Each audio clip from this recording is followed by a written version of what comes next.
आज गंडापुर ने एक बड़ी ज़बरदस्त स्टेटमेंट दी है और उन्होंने जिस तरह से कहा कि फ़ौज हमारी है और इसी ने हमारी हिफाजत करनी है।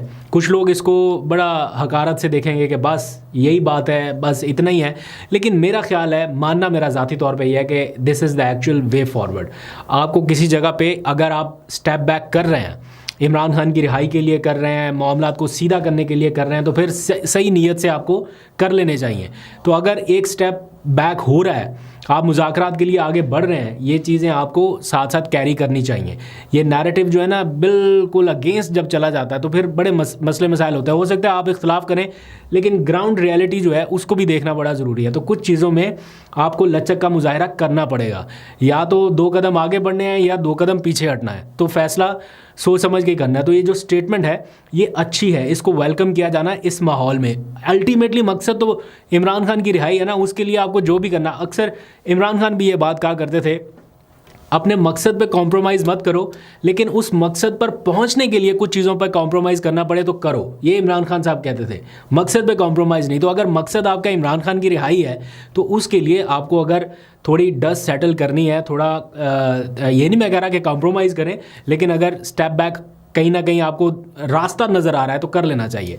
एनी हाउ, 26वीं आईनी तरमीम एक बड़ा मसला है जिसके ऊपर इमरान खान साहब की डिमांड है कि 26वीं तरमीम वापस हो। अब वो उससे थोड़ा सा पीछे हट गया। अब वो कहते हैं 26 नवंबर का जुडिशल कमीशन, 9 मई का जुडिशल कमीशन और कैदियों की रिहाई, ये 3 मुतालबात मेजर हैं। किसी से भी आगाज़ हो सकता है। कॉन्फिडेंस बिल्डिंग मेजर्स के लिए कहीं से भी स्टेप उठाया जा सकता है। और 26वीं आईनी तरमीम के लिए अभी पता चला कि सुप्रीम कोर्ट ने जनवरी के दूसरे हफ्ते में इसको समाअत के लिए फिक्स करने का इंदिया दिया है। लेकिन आईनी बेंच से कोई भी फ़ैसला या कोई भी डिसीजन, मैं को बहुत ज़्यादा होपफुल नहीं हूँ कि ऐसा डिज़ास्टर्स किस्म का डिसीजन आ जाए या ऐसा कोई फ़ैसला आ जाए जिससे पूरा टेबल टर्न हो जाए या पूरा खेल बदल जाए, पूरा माहौल बदल जाए।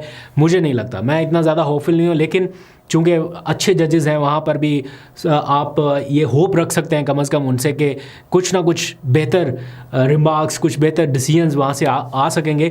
उम्मीद के ऊपर ही दुनिया कायम है, तो इसलिए हम भी उम्मीद लगा के बैठे हुए हैं सुप्रीम कोर्ट से। लेट्स सी, आपको अपडेट करता रहूँगा। आखिर में जाते जाते कुछ विजुअल्स मैंने आपके सामने रखने हैं आदिल बाज़ई के हवाले से।